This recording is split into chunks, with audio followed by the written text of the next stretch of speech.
장의 말씀입니다.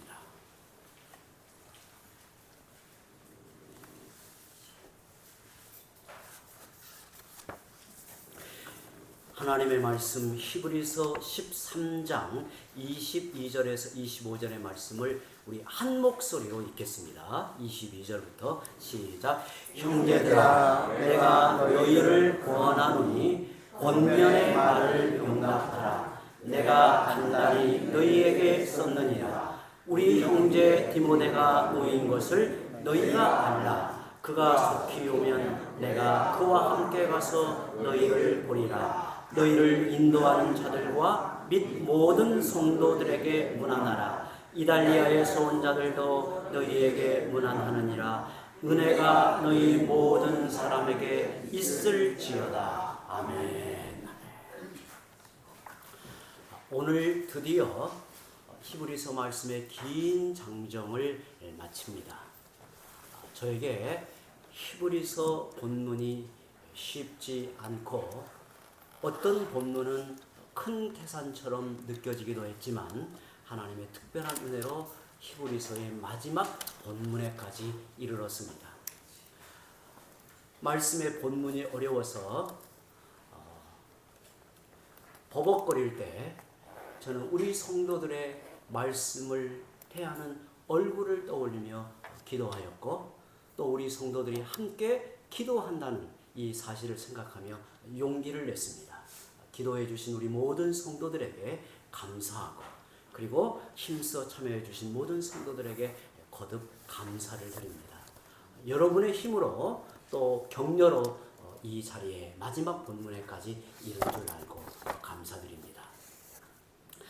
우리가 보는 대로 히브리서는 13장 21절로 긴 설교의 말씀을 끝맺습니다.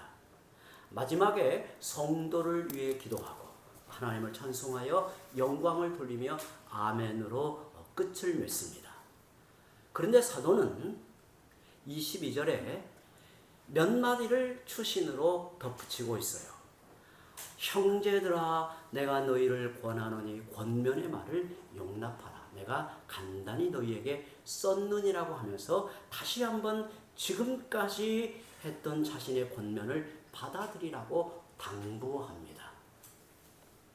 개혁교회의 위대한 스승이었던 요한 칼빈은 이 구절을 설명하기를 권면과 훈계를 좋아하지 않는 인간의 본성을 알기 때문에 다시 당부하는 사도의 마음이라고 해석을 합니다. 여기에 쓰인 22절에 말하고 있는 권면이라는 말이 문자적 의미로는 곁에서 부르심, 곁으로 부르심이라는 말입니다. 이 권면이라는 이 문자적 의미가 곁으로 부르심, 또 곁에서 이 말하는 것, 곁으로 부르심이라는 뜻입니다. 이 단어가 우리말에 번역이 될 때는 주로 위로나 격려나 권면으로 번역이 돼요. 우리가 지금까지 살펴보았듯이 히브리서는 편지 형식으로 보낸 긴 설교문입니다.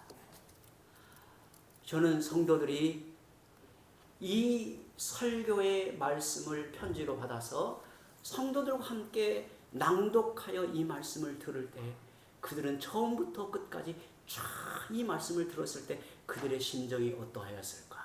그들의 마음에 그리스도의 위로와 격려가 어찌했을까를 떠올려 봅니다. 사도의 가르침과 책망과 위로와 경고의 모든 말씀은 당시에 두려운 박해와 시험으로 흔들리는 성도들을 붙들어주기 위한 권면의 설교였다는 거예요. 히브리서의 말씀은 결국 권면의 설교였다는 것을 밝힙니다. 사도는 그들과 떨어져 있지만 마치 그들 곁에 있는 것처럼 그들을 위로하면서 간곡히 마지막으로 당부하고 있습니다. 그런데 이 권면이라는 말과 어근이 똑같은 파라클레토스라는 단어가 있습니다. 아마 우리 성도들이 들어보신 분이 있어서 제가 이 히라어를 말씀을 드립니다. 이 파라클레토스라는 말은 이 말이 보혜사, 또 위로자, 또 상담자, 대변자라는 뜻인데 누구를 가리키냐면 성령님을 가리킬 때 이 단어를 썼단 말이에요.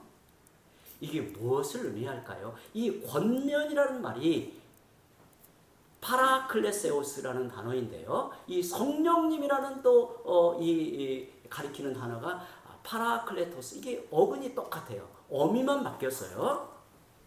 이게 무엇을 뜻할까요?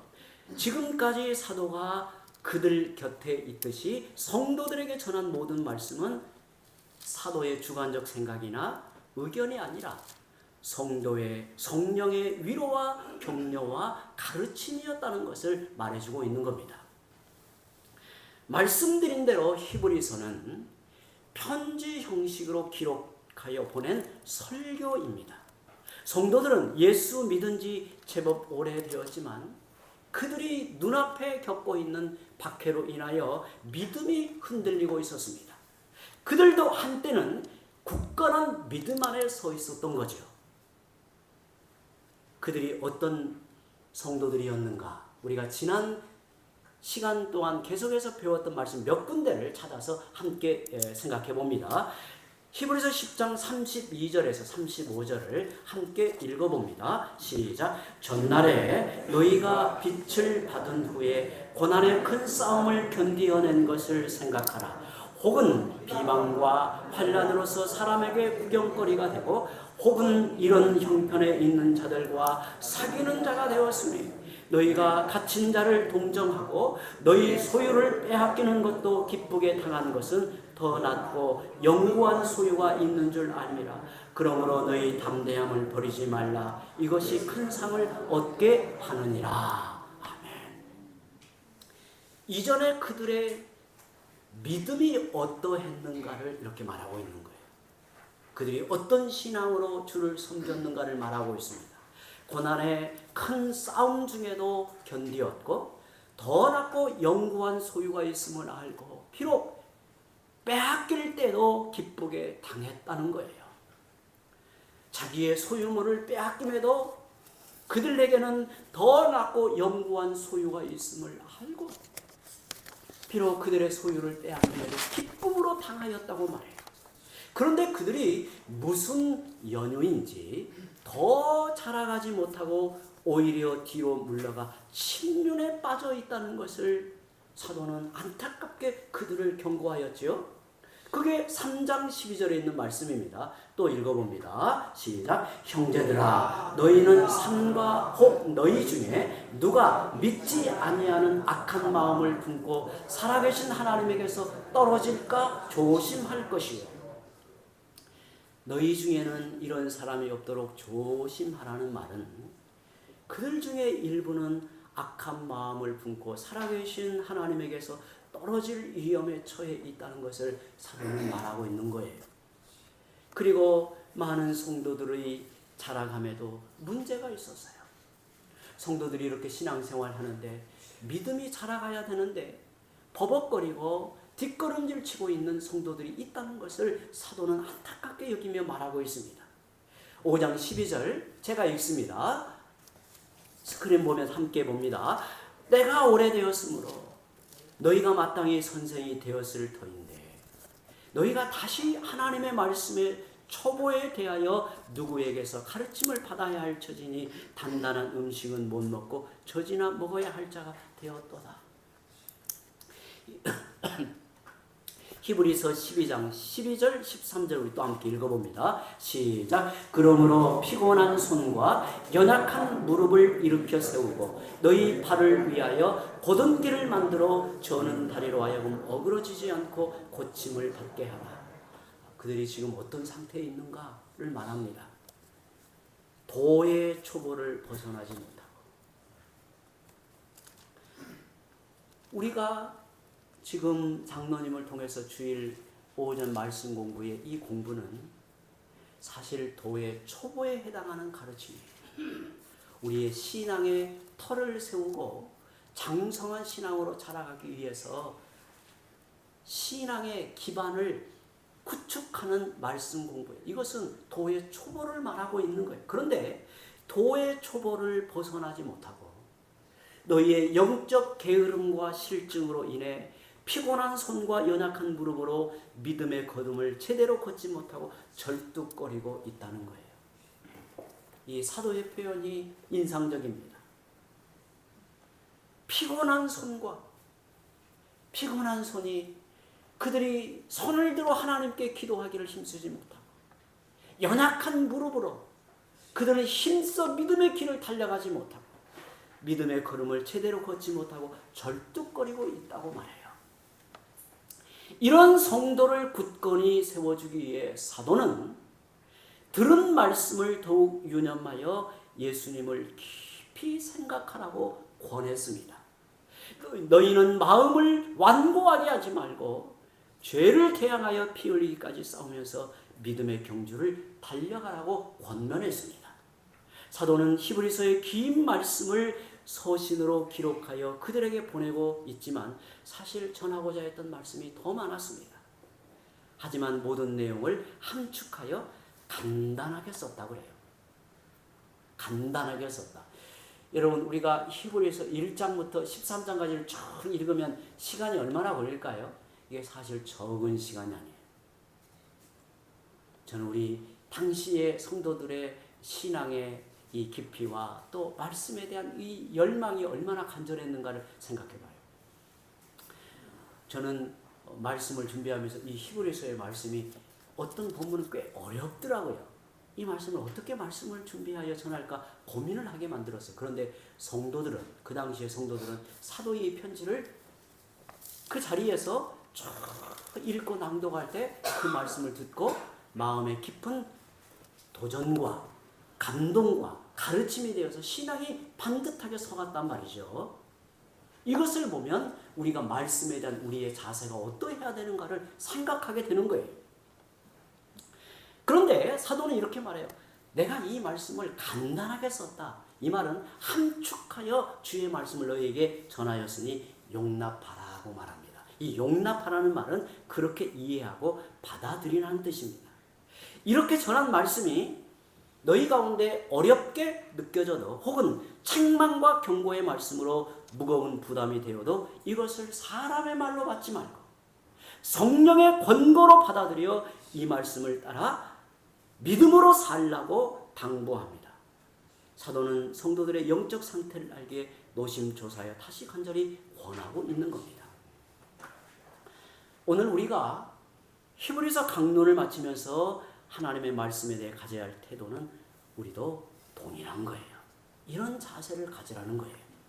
말씀을 들을 때 성령님의 권고로 들어야 하고 하나님의 말씀으로 받아야 하는 겁니다. 때로 자기 마음을 찌르고 부담이 되어도 심지어 내 마음에 육의 본성으로 인해 반발심이 일어도 이 말씀을 하나님의 말씀으로 여기며 오직 말씀을 따라 살겠다는 믿음의 자세를 가져야 한다는 것이 마지막 22절에 담겨있는 말씀의 의미예요. 여러분, 22절 말씀을 읽으면서 그 사도의 마음이 읽혀지나요? 그 아비의 마음이 읽혀져요? 주님의 마음이 우리 마음에 와닿는가요? 이 한 구절에 사실은 히브리서의 말씀을 마지막으로 맺고 있는 그 사도의 마음이 우리 안에 전달이 돼야 돼요.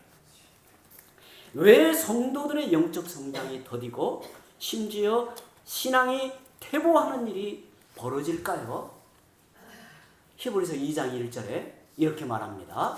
우리 같이 읽어봅니다. 시작. 그러므로 우리는 들은 것에 더욱 유념함으로 우리가 떠내려가지 않도록 함이 마땅하니라. 마음이 완고해지고 들은 말씀을 유념하지 않으면 자기 영혼이 떠내려간다. 유념하다는 말이 뭐예요? 옛날에 저는 이 선생님들에게 이 말을 들었던 것 같아요.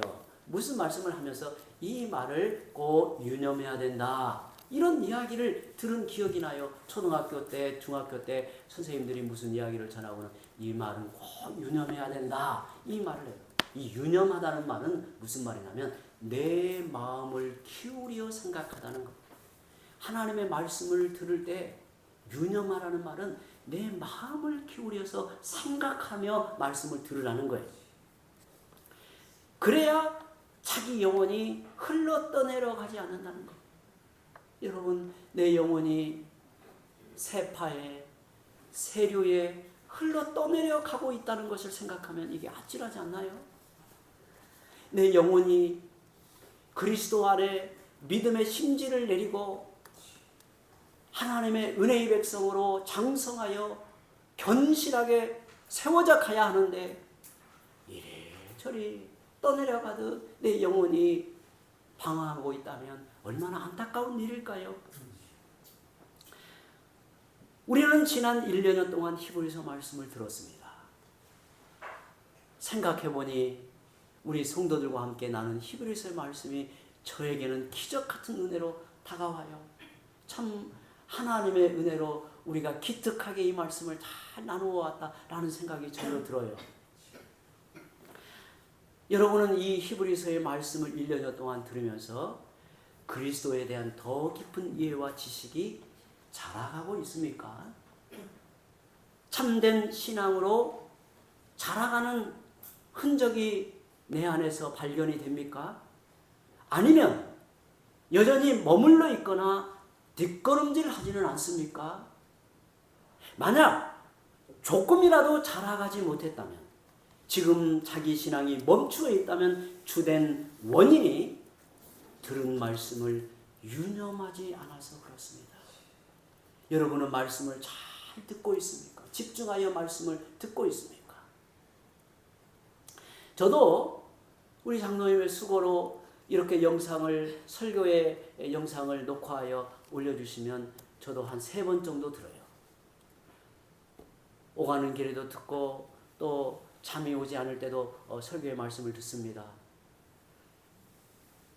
성도들의 마음으로, 제가 여러분들이 앉아있는 이 자리에 있는 마음으로 이 말씀을 곰곰이 들어요. 이게 바로 뭐냐면 말씀을 유념한다라는 뜻이에요. 저는 이 좀 감성적인지, 제가 설교하고도 제가 혼자 울고 있고요. 말씀을 듣고 혼자 훌쩍거리고 말씀의 감격이 내 마음을 뜨겁게 할 때가 있어요. 지난번에 학교 목회대학원 오갈 때 길게 이제 차를 타야 하잖아요. 그래서 설교의 말씀을 몇 차례씩 들었어요.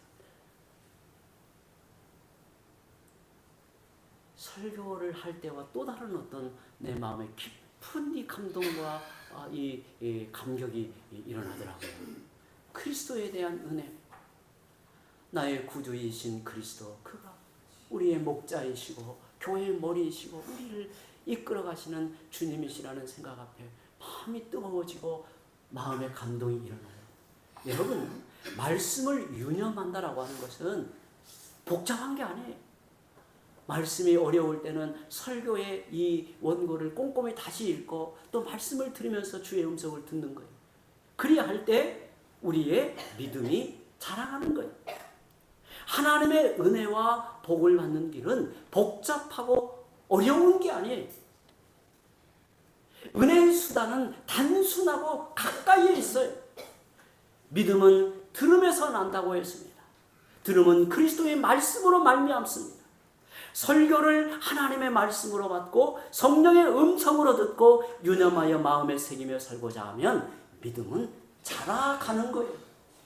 오늘 우리에게 이 복된 주의를 우리 앞에 허락해 주시고 이 말씀의 자리에 부르시는 게 얼마나 큰 은혜이고 복됨인지 몰라요. 그런데 이 자리에 와서도 아무런 생각 없이, 의식 없이, 마음에 고민 없이 말씀을 듣고 지나쳐버린다면 그것처럼 사실은 주님이 보실 때는 어리석은 인생이 없는 거예요. 믿음이 자라고 내 영혼이 잘 되는 길은 저는 왕도가 없다고 생각합니다. 들은 말씀을 유념하여 마음에 새기며 순종하는 삶을 살아가십시오. 하나님의 은혜와 복되심을 누리고 경험하게 될 것입니다. 이어서 사도는 23절에 디모데의 소식을 전합니다. 23절 제가 봅니다. 우리 형제 디모데가 놓인 것을 너희가 알라. 그가 속히 오면 내가 그와 함께 가서 너희를 보리라. 왜 디모데의 소식을 그들에게 전할까요? 그가 언제 어떻게 투옥되었는지 성경에는 나오지 않습니다. 그런데 이 말씀으로 볼 때 디모데는 핍박을 당하여 감옥에 갇혀 있었음을 알 수 있습니다. 혹자는 노였다는 말이 병에서 나 자유롭게 되었다고 해석하기도 하지만 감옥에서 풀려났다는 해석이 더 타당합니다. 사도가 이 사실을 갑자기 알리는 이유는 편지를 마치는 시점에서 자기도 그 소식을 들었고 이것이 성도들에게 큰 위로가 될 것이기에 마지막에 언급하고 있습니다. 고난과 박해 중에 있는 성도들에게 갇혀있던 디모데가 풀려났다는 그 소식은 희망의 알림이었습니다. 디모데의 소식은 그들에게 여러모로 위로가 되었을 것입니다. 또한 그가 속히 오면 자신이 디모데와 함께 가서 너희를 보리라고 전합니다. 아무리 길게 말씀을 적어 편지를 보내도 직접 가서 얼굴을 대면하고 나누는 기쁨과는 비교할 수 없을 것입니다. 사도는 직접 가서 성도들을 대면하여 말씀으로 그들을 위로하고 격려하고 세워주고 싶었습니다.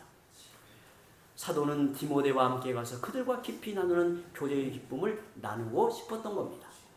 그들이 이전의 신앙으로 회복될 뿐만 아니라 더 온전한 신앙으로 자라기를 바라고 있기 때문입니다.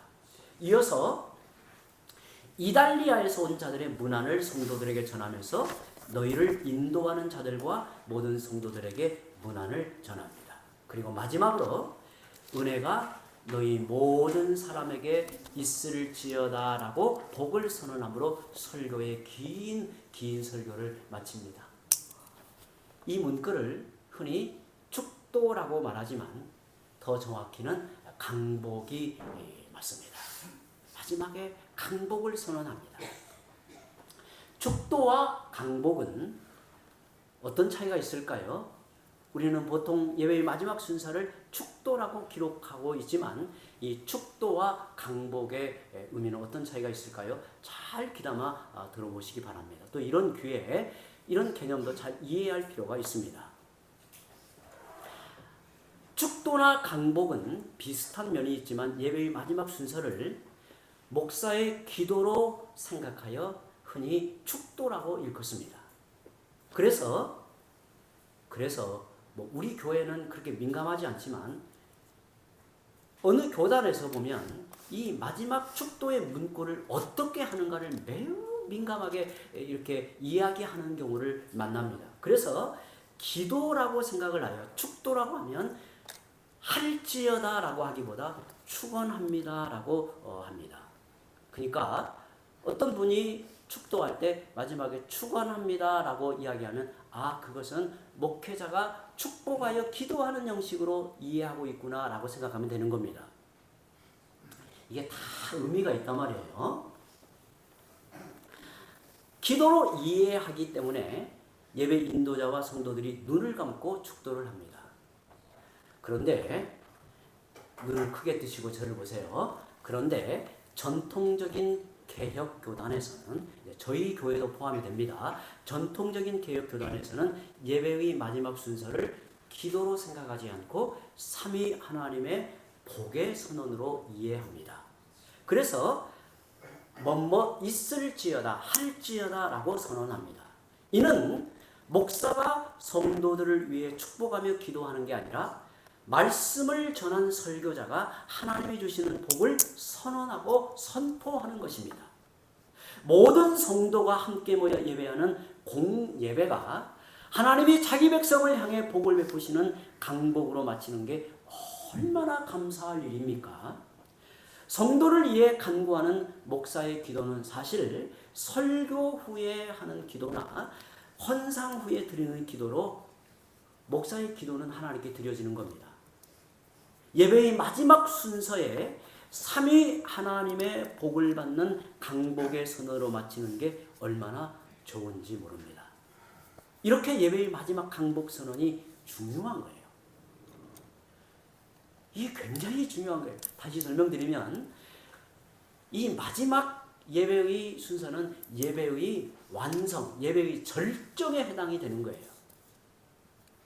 예배를 마쳤다라고 하는 형식으로 하는 축도가 아니라 예배의 완성, 절정에 이르는 이 하나님의 복이 주의 백성들에게 선언되는 거예요. 그런데 특별히 이 강복의 선언은 그 예배 때 말씀을 전한, 주의 말씀을 선포한 말씀 전하는 자가 하나님께서 자기 백성을 향하여 복을 베푸심을 선언하는 거예요. 그걸 가리켜 강복이라고 표현합니다. 하나님께 예배할 때 예배의 첫 순서에 예배로의 부르심이 있습니다. 우리 교회는 종교개혁자들이 주로 사용했던 민수기 6장의 언약의 복을 낭독합니다. 이것이 무엇을 뜻할까요? 하나님이 예배하러 나온 자기 백성을 맞이하여 친히 복을 베푸신다는 것을 의미합니다. 하나님께서 언약의 날에 자기 백성을 친히 주 앞에 부르시고 그들에게 복을 베푸심으로 예배가 시작이 되는 겁니다. 그리고 예배의 마지막에 예배하는 언약 백성을 향해 복을 베푸시는 강복이 선언됩니다. 이와 같이 예배는 하나님의 복 주심으로 시작되고 하나님의 복 주심으로 마무리되는 거예요. 할렐루야. 저는 이게 너무 감사하고 놀라워요. 예배는 주의 백성들이 복을 받는 거예요. 하나님께서 자기 백성을 친히 부르시었고 복을 선언하고 복을 베푸시는 게 예배예요. 그래서 복을 주심으로 시작하여 복을 베푸심으로 예배를 마쳐요. 그래서 성도가 예배를 등한히 하거나 빠져서는 크게 잘못된 일입니다. 하나님이 친히 복을 베푸시는 강복을 선언하면서 목사가 두 손을 성도들을 향해 드는 이유는 사실은 볼 수 있게 하기 위함이었다고 해요. 제가 우리 성도들을 향해서 이렇게 손을 드는 것은 하나님께서 자기 백성을 향해 복을 베푸시는 선언을 우리 온 성도들이 이렇게 하나님이 저희들에게 복을 베푸신다라고 하는 것을 보게 하기 위함이라고 해요. 사실 예배의 마지막 순서를 목사의 축복 기도로 여긴다면 굳이 손을 들 이유가 없지요. 목사가 두 손을 드는 이유는 기도가 아니라 하나님이 위로부터 복을 베푸시는 강복 선언이기 때문입니다. 그래서 목사가 두 손을 들어 성도들을 향해 하나님의 복 주심을 선포할 때 우리가 눈을 뜨고 목사의 두 손을 바라보고 하나님이 위로부터 복을 내려주심을 받는 게 사실은 옳습니다. 그냥 여러분들이 편안하게 눈을 뜨고 강복 선언에 참여하는 것이 사실 옳은데 또 편안하게 하시기 바랍니다.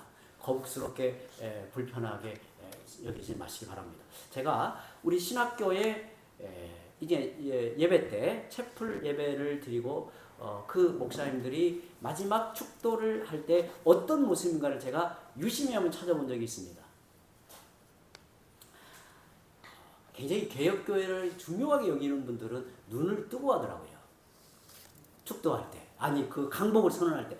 그래서 제가 그렇구나라고 생각을 했어요. 혹시 그분들이 그런 의도였는지 아닌지는 제가 그 마음을 모르겠지만 그러나 눈을 뜨고 이 강복 선언을 하는 것을 제가 몇 분을 보았어요. 저는 그게 굉장히 귀하게 여겨졌습니다. 여러분, 우리 눈을 크게 뜨시고 저를 보시기 바랍니다. 조금 더 이 부분을 좀 더 생각해 봅니다. 예배의 마지막 순서에 선포하는 하나님의 복은 단순한 복의 선언이 아니라 공예배에 참여하는 언약 백성을 향한 복입니다. 강복의 공적인 선언은 모든 성도들이 주님의 거룩한 몸을 이루어 하나님을 예배하는 공예배 때입니다. 어떤 모임을 마무리하는 형식으로 강복을 선언하는 것은 바람직한 일이 아닙니다. 대부분 종교개혁자들은 민수기 6장의 대제사장이 축복하도록 명하신 언약의 복으로 예배의 마지막에 강복을 선언했습니다. 우리 교회는 이 언약의 복을 예배의 부르심에 복을 베푸시는 말씀으로 낭독합니다. 마지막 강복 선언에는 고린도후서 13장 13절에 말씀하는 주 예수 그리스도의 은혜와 하나님의 사랑과 성령의 교통하심이 너희 무리와 함께 있을지어다 라는 말씀을 사용합니다. 간결해도 삼위 하나님의 핵심적인 복들을 표현하고 있는 이 강복 선언은 예배를 마무리함과 동시에 예배의 절정이기도 합니다. 우리는 삼위 하나님을 예배하고서 예수 그리스도의 은혜와 하나님의 사랑과 성령의 교통하심을 복으로 받아 내게 주어진 삶의 자리로 돌아갑니다. 오늘 우리에게 주 예수 그리스도의 은혜와 하나님의 사랑과 성령의 교통하심이 있다면 무엇이 두렵겠습니까? 우리는 매주일 예배를 통해 세상의 어떤 복과도 비할 수 없는 그리스도의 은혜, 하나님의 사랑, 성령이 교통하는 복을 받습니다. 세상의 모든 복을 받는다 해도 그 은혜가 없다면 가련한 인생일 뿐입니다. 주님의 은혜를 받으면 복 있는 인생이 됩니다. 하나님의 사랑을 잊고 살면 모든 상함이 치유됩니다.